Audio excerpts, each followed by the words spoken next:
تخشى إلى جبل ولا تنسى إهمل الآربة إذا كنتم أمة محمد أجيبوا السلام بالنشاط. السلام عليكم ورحمة الله وبركاته. الحمد لله الذي هدانا لهذا وما كنا لنهتدي لولا أن هدانا الله. أشهد أن لا إله إلا الله وحده لا شريك له وأشهد أن محمدا عبده ورسوله. بسم الله الرحمن الرحيم. رب اشرح لي صدري ويسر لي أمري واحلل عقدة من لساني يفقهوا قولي. Amma ba'du.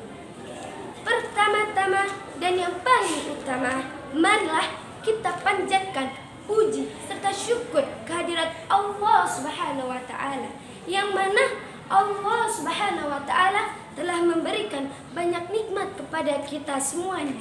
Di antaranya nikmat iman, nikmat Islam, dan nikmat sehat, sehingga kita masih diberikan kesempatan untuk mengikuti perlombaan pidato ini. Alhamdulillahirabbil alamin. Tak lupa juga sholawat serta salam semoga selalu tercurahkan kepada junjungan besar kita yang telah membawa kita dari zaman kegelapan hingga zaman yang terang benderang seperti saat ini, yakni baginda Nabi Muhammad SAW beserta keluarga, sahabat, dan orang-orang yang selalu istiqomah di dalam jalannya. Semoga kita termasuk di dalamnya. Amin ya rabbal alamin. Yang saya muliakan para alim ulama, yang saya hormati segenap dewan juri yang arif dan bijaksana, yang saya hormati seluruh peserta perlombaan pidato ini, dan tak lupa juga yang saya cintai saudara-saudaraku sekalian. Semoga kita semua selalu dalam lindungan Allah Subhanahu wa taala. Amin ya rabbal alamin. Pada kesempatan kali ini, izinkanlah saya untuk menyampaikan sebuah pidato yang berjudul Remaja di Era Globalisasi. Hadirin dan hadirat yang dirahmati Allah Subhanahu wa taala. Dari hari ke hari kita sudah merasakan bahwa muka bumi ini, tempat tinggal kita ini, sudah terasa sangat tua. Mengapa seperti itu? Karena sudah banyak tanda-tanda yang menerangkan bahwa kita sudah berada di akhir zaman. Padahal kita tahu fondasi dan berdirinya atau tegaknya suatu bangsa adanya karena generasi muda, remaja saat ini. Di era globalisasi ini, remaja dihadapkan oleh 4 permasalahan. Yang pertama adalah style atau gaya hidup remaja saat ini. Anak zaman sekarang paling tidak senang namanya aturan. Justru mereka malah senang dengan aturan yang tidak ada arahnya sama sekali. Contohnya, nongkrong di sana sini, bergadang semalaman, nongkrong gak ada tujuan, ngumpul gak ada tujuan, dan lain-lainnya. Tanpa mereka sadari tidak ada untungnya sama sekali dan tidak ada manfaatnya sama sekali, malah menimbulkan efek yang sangat negatif. Misalkan narkoba dan pergaulan bebas yang awalnya mereka tidak kenal, yang awalnya mereka takut, tapi remaja saat ini malah ingin mengenali, ingin mengkonsumsi, malahan menjadi teman sejatinya mereka. Na'udzubillah summa na'udzubillahi min dzalik. Padahal Allah Subhanahu wa taala telah berfirman di dalam surah Al-Maidah ayat 5 yang berbunyi, A'udzu billahi minasy syaithanir rajim. Bismillahirrahmanirrahim. Ya ayyuhalladzina innamal khamru wal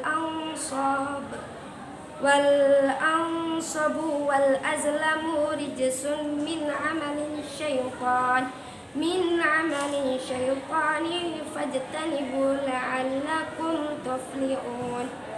Shadaqallahul azim.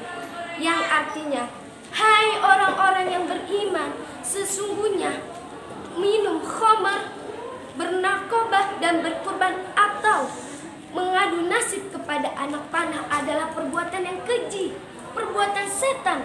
Maka jauhilah perbuatan itu jika kita semua ingin mendapat keberuntungan. Quran Surah Al-Ma'idah ayat 5.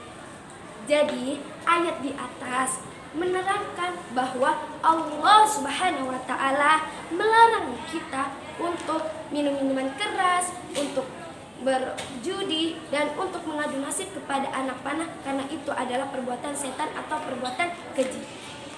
Hadirin dan hadirat yang dimuliakan Allah Subhanahu wa Ta'ala, permasalahan kedua adalah permasalahan seksual. Jika kita tinjau atau kita membicarakan tentang permasalahan seksual, pasti kita langsung menimbulkan pemikiran yang setumpuk, pemikiran negatif. Mengapa seperti itu? Karena jika kita menjadikan hawa nafsu kita sebagai Tuhan, maka Allah Subhanahu wa Ta'ala akan menutup pintu hati kita, akan menjadikan hati kita selalu berpikiran yang negatif, tidak ada pikiran positifnya sama sekali. Permasalahan berikutnya adalah permasalahan idola, seni, dan lagu. Banyak orang di luar sana yang mengatakan bahwa seni itu indah, seni itu unik. Dan banyak pula generasi saat ini, remaja saat ini yang mengejar-ngejar seni, idola, dan lagu mereka masing-masing. Tanpa mereka sadari, mereka lupa akan Allah Subhanahu wa Ta'ala. Sesungguhnya Allah Subhanahu wa Ta'ala tidak pernah melarang hambanya sama sekali untuk mengidolakan sesuatu, asalkan hambanya tidak lupa kepada Allah Subhanahu wa Ta'ala. Hadirin dan hadirat yang saya cintai, permasalahan yang terakhir adalah permasalahan love. Apa itu love? Love itu adalah percintaan. Permasalahan percintaan ini sering terjadi di kalangan anak muda zaman sekarang, dan ada istilahnya sesuai dengan The Fikir. Mencintai dan dicintai seseorang adalah fitrahnya manusia. Tapi apakah mereka mengetahui cinta sesungguhnya atau cinta yang harus benar-benar kita cari adalah cinta apa? Cintanya kita kepada Allah, itu jawabannya. Mengapa seperti itu? Karena Allah mencintai hambanya itu kekal abadi sejagat raya. Begitupun kita wajib mencintai Allah kekal abadi sejagat raya. Jika kita mencintai seseorang, kita harus mencintai yang menciptakannya dulu, baru yang diciptakan. Insya Allah, Allah akan meridhoinya. Jadi inti dari permasalahan yang di atas, permasalahan yang kita sudah bincang-bincangkan adalah kita sebagai remaja, sebagai generasi muda saat ini, kita mempunyai tanggung jawab yang sangat besar untuk memperbaiki, untuk mencari jalan keluar dari permasalahan yang telah kita bincangkan di atas. Kita harus menjadi generasi yang membanggakan untuk kita sendiri, untuk bangsa, untuk agama, dan untuk orang banyak. Sebelum saya mengakhiri pidato ini, izinkanlah saya untuk bersolawat. Marilah kita bersolawat bersama-sama. Allahul kafi, Rabbunal kafi, qasadanal kafi, wajadanal kafi, likulil kafi, kafanal kafi, wa ni'mal kafi, alhamdulillah. Mudah-mudi di ini zaman, bukan tak pandai pengetahuan, ilmu dan adab ditinggalkan, sehingga diri bagaikan hewan. Hari ke hari yang dipikirkan, kisah cinta dan kasih sayang, sesat diri tak kepala, sehingga diri bagaikan hewan. Allahul kafi, Rabbun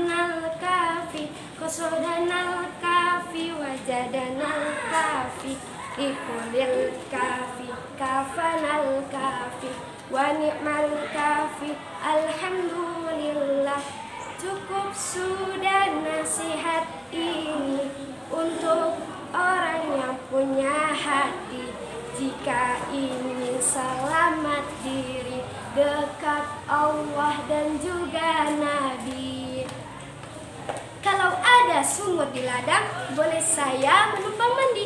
Kalau ada umur yang panjang, boleh kita berjumpa lagi. Maybe until here, and the last for your attention. Wassalam.